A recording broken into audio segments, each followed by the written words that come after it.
Hello అండి. ఈరోజు వీడియోలో కొబ్బరి అన్నం ఈజీగా ఎలా ప్రిపేర్ చేసుకోవాలో చూపించబోతున్నాను.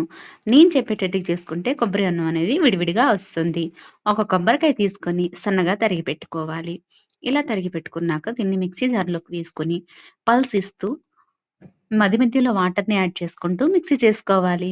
ఇలా చేసుకున్న మిశ్రమాన్ని ఒక పాత్రలో స్ట్రెయినర్ వేసి స్ట్రెయిన్ చేసుకొని పాలని సెపరేట్ చేసుకోవాలి. ఇలా పాలని సెపరేట్ చేసి పెట్టుకున్నాక స్టవ్ మీద ఒక కుక్కర్ పెట్టి 1.5 స్పూన్ల నెయ్య, 2 స్పూన్ల ఆయిల్‌ని వేసుకోవాలి. ఇది వేడయ్యాక ఇందులోకి ఆవాలు, జీలకర్ర, శనగపప్పు, హోల్ స్పైసెస్, కాజు, 5, 6 పచ్చిమిర్చి వేసి వేయించుకోవాలి. ఇందులోకి ముందుగా కడిగి పెట్టిన బియ్యాన్ని వేసుకోవాలి.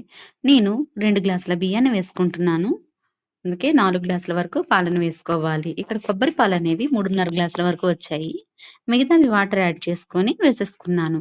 ఇందులోకి రుచికి సరిపడా ఉప్పు వేసుకొని బాగా కలుపుకొని కుక్కర్ కప్పుని పెట్టేసేయాలి. హై ఫ్లేమ్‌లో ఒక విజిల్, లో ఫ్లేమ్‌లో 2 విజిల్లు వచ్చేంత వరకు కుక్ చేసుకోవాలి.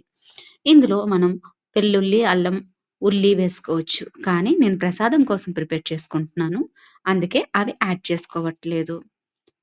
ఇలా విజిల్ వచ్చేసాక ఆఫ్ చేసేసాక కుక్కర్‌లో గాలంతా పోయాక కప్ తీస్తే గుమగుమలాడే కొబ్బరి అన్నం అనేది రెడీ అయిపోతుంది. కొబ్బరి అన్నం ప్రిపేర్ చేసుకోవడం చాలా ఈజీ కదా! ఇది భగవంతునికి ప్రసాదంగా నివేదించొచ్చు. అలానే పిల్లల లంచ్ బాక్స్‌లోకి కూడా ఇవ్వచ్చు. దేవి నవరాత్రులు వస్తున్నాయి కదా! అమ్మవారికి ప్రసాదంగా నివేదించొచ్చు. కొబ్బరి అన్నం ప్రిపేర్ చేసుకోవడం చాలా ఈజీ కదా!